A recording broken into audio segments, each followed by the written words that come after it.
welcome to fourth quarter. We're talking about NBA players wanting to resume the NBA. Craig.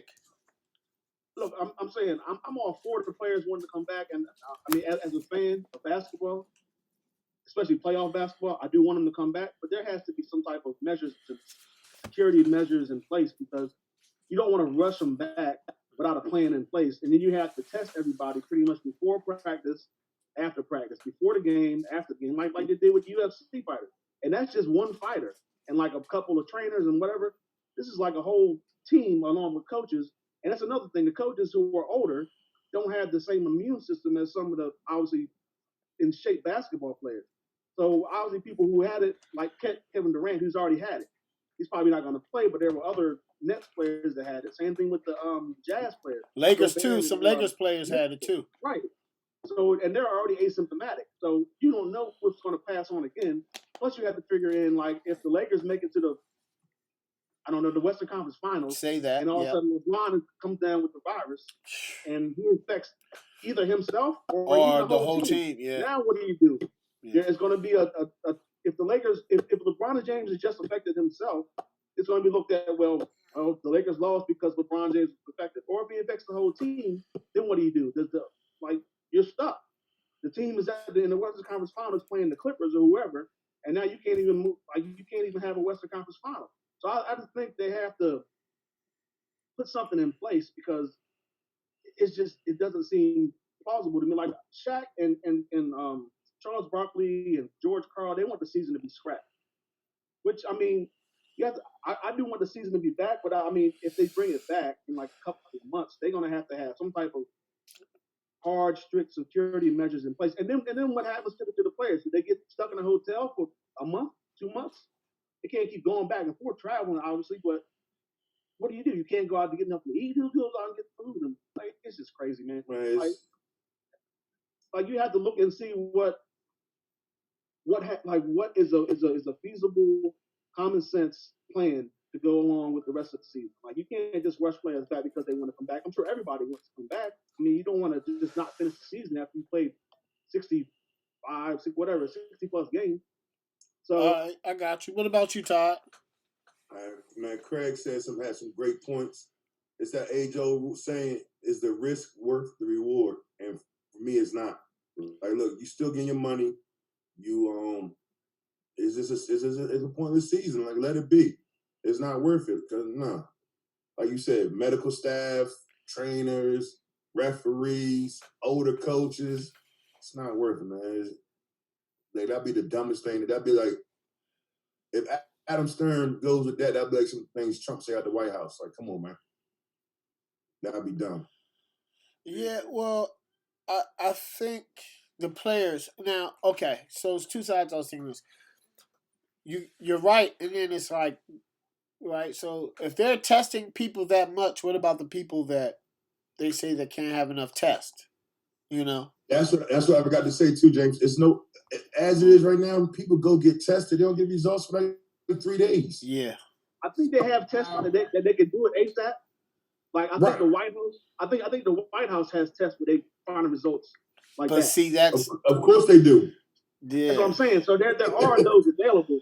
I don't know. Like I think UFC might have had something like that because they got their results back quickly, or at least quicker than I guess the average person in the world sitting at home. I just don't know like the different variations of the test there are. I don't know what they are. But. Yeah, man. Craig just made a good point. And then, I mean, I understand why the players want it. They love basketball. That's their passion. I understand that. I totally understand it. I'm in a different position. I love this. Like, oh man, I could talk about sports all day. Sports aren't. I love my job, but I ain't about to go back and kill myself for it. Yeah, but they do. I understand their perspective, but I do agree with Craig. It should be safe, man. We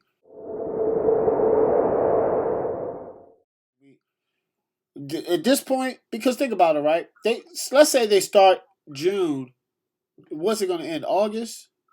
I'm assuming because the playoffs are usually what, about 2 months. But I mean, 2 they would months. probably And then they start in definitely October. January. Like that's it's. Nah. I think if they started in July, it would probably end.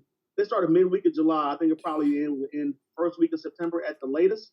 I think they would probably condense it down and make it like so it wouldn't be so many days in between next round. That's or tough for the whatever. players, man.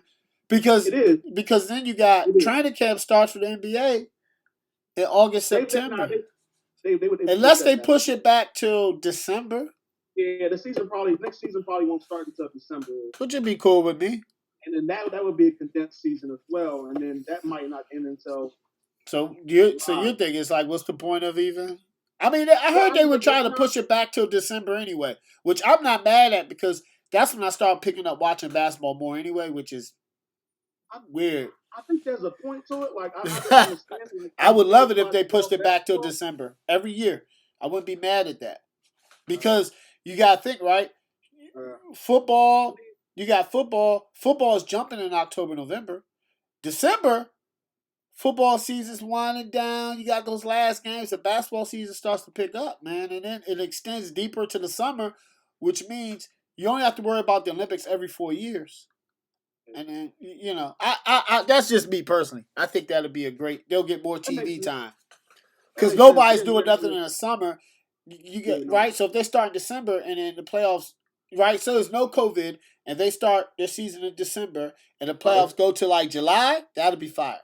That'll be bomb. We'll have something to watch in the summertime. Right.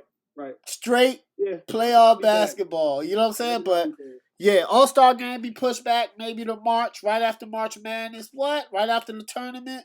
All-Star game and like, ooh. All right, let me stop. Ooh. That would not work. Right after March Madness, the All-Star game? It's not possible because right after the conference tournaments, the next weekend is usually right after March Madness it ends. So right after the national championship game, that next weekend All-Star. Oh, that's in April. Yeah. Instead of All-Star being in February. That's too far, man. You just want it all, man. That's a whole month and a half. That's a whole almost 2 months of break. Well, if it starts in December, down to where it would be. So if they start December, where would it be? So if they start October, you talking about just a month of that, then it's probably in so March, it will be in March. But you're messing with March Madness conference tournaments, so they would have to do April as well as March Madness. Man, if they mess around and kick the All-Star game the first weekend of April, it'll be all right. Yeah. They should do the end of February, then the last week of February. That way you don't have to mess with March Madness's conference tournaments. Whenever, because you mess with I think they should push it back until April, Craig, so don't even touch the college. I'm telling you, people wouldn't even notice it. I don't know, man. Yeah.